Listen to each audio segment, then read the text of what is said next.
জামালপুরের মেলান্দহে কালবৈশাখী ঝড়ে ঘরের উপর গাছ পড়ে মা ও দুই মেয়ে নিহত হয়েছেন।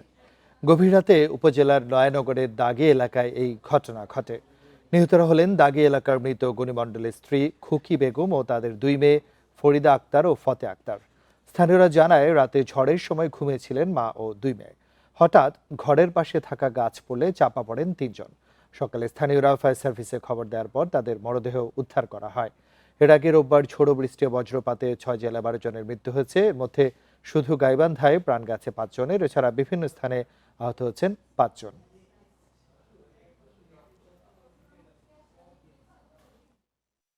বিরাট গাছ বড় আছিল, বড়ার পরে তিনজন একসাথে শুয়ে আছিল, শোয়ার পর আর উঠতে পারে নাই। সকালে সবাই যায় দেখে যে গাছে চাপা খায় পড়ে রয়েছে। পরে ফায়ার সার্ভিস খবর পায়, আসে পরে এগুলো পরে উদ্ধার করে। আরো জানাতে জামালপুর থেকে যুক্ত হচ্ছেন আমাদের সহকর্মী সামুম সাব্বির শোভন। শোভন, আমাদেরকে একটু জানাবেন যে দুর্ঘটনাটি ঘটেছে এবং 3 জনের প্রাণহানি হয়েছে, সেখানে আসলে কি অবস্থান রয়েছে সবশেষ জানাবেন।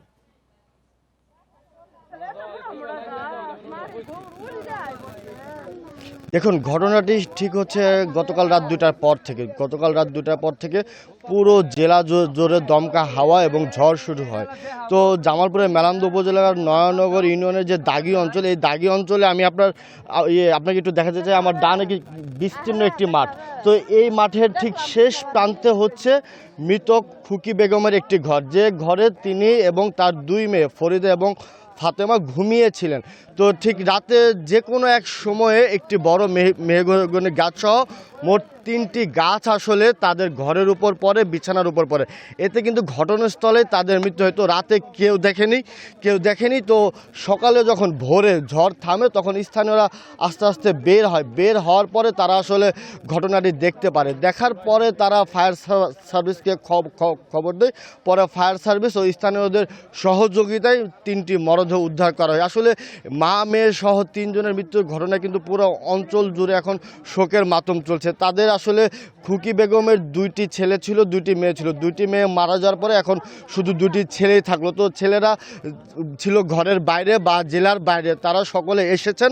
আর পুলিশ যেটি আমাকে জানিয়েছেন, মেলান্দ থানার এসআই হুমায়ুন কবির, তিনি বলছেন যে স্বজনের পক্ষ থেকে এখন পর্যন্ত ময়নাতদন্তের বিষয়ে কোনো সিদ্ধান্ত আসেনি। তো এই সিদ্ধান্ত আসার পরে তারা ঊর্ধ্বতন কর্তৃপক্ষকে জানাবেন।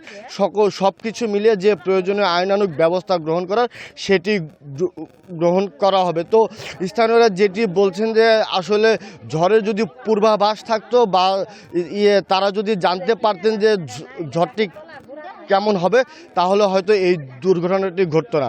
মূলত এই ছিল আমার কাছে সার্বিক তথ্য। জামালপুর থেকে সবশেষ তথ্য জানাচ্ছিলেন সহকর্মী সাইমুম সাব্বির শোভন।